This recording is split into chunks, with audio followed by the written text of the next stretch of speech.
परमात्मा के प्रशमन से, परमात्मा के कृपा से छूट जाता है। आदि भौतिक ताप भी महाराज भजन से समाप्त हो जाता है, लेकिन एक ताप है जो रहता है लेकिन दिखाई नहीं देता, उस ताप का नाम है आध्यात्मिक ताप। ये त्रिविध ताप है महाराज। जैसे किसी को शीत ज्वर हो जाता है, जॉन्डिस, लंबा समय तक शरीर में रहता है, धीरे धीरे आदमी उससे ग्रसित हो करके अंततोगत्वा मृत्यु को प्राप्त हो जाता है। वेदव्यास जी महाराज कहते कि संसार में आदि दैविक ताप भी कोई समाप्त कर सकता है, आदि भौतिक ताप भी समाप्त कर सकता है, लेकिन आध्यात्मिक ताप तो केवल और केवल परमात्मा के कृपा से ही समाप्त हो सकता है। और बंधुओं, यह आदि आध्यात्मिक ताप बहुत कठिन है।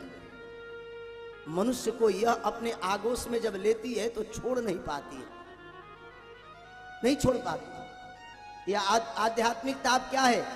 बोले थोड़ा सा भजन किए अहंकार हो गया, थोड़ा पूजन कर लिए अहंकार हो गया, थोड़ा दान दे लिए अहंकार हो गया, थोड़ी भक्ति कर लिए अहंकार हो गया।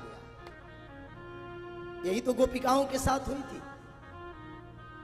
भगवान ने कहा स्वागतम ते महाभागा, हे देवी आप सब आई हो, आपका स्वागत है। गोपिकाएं जब उनके साथ रमण करने लगी तो गोपिकाओं को अहंकार हो गया कि अब तो परमात्मा मेरे अधीन हो गए। भगवान ने कहा कि सब गया लेकिन इनका मान नहीं गया। हमारे गुरुजी कहते हैं कि जीवन की सहजता इतनी होनी चाहिए कि संसार के जब कोई संसाधन न भी मिले तो कभी कोई कठिनाई जीवन जीने में न हो तो भी भगवान का स्मरण करते हुए अपने धाम को प्राप्त करो। सुदामा जी महाराज जब भगवान द्वारिकाधीश के पास गए तो कहते हैं कि क्वाहम दरिद्र पापियान क्वा श्री कृष्ण निकेतन। हे प्रभु, आप जैसा कोई श्री निकेतन नहीं हो सकता है, लेकिन मेरे जैसा कोई दरिद्र नहीं हो सकता है। मौसम कौन कुटिल खलकान।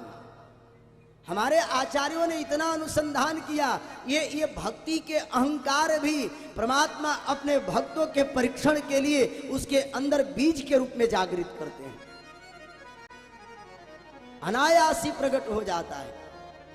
थोड़ी भक्ति आती है और फिर महाराज हम अपने आप के अहंकार में डूबते हुए उतराते हुए चलने लगते हैं, डूबते उतराते। ये परमात्मा की कृपा से भगवान परीक्षण करते हैं।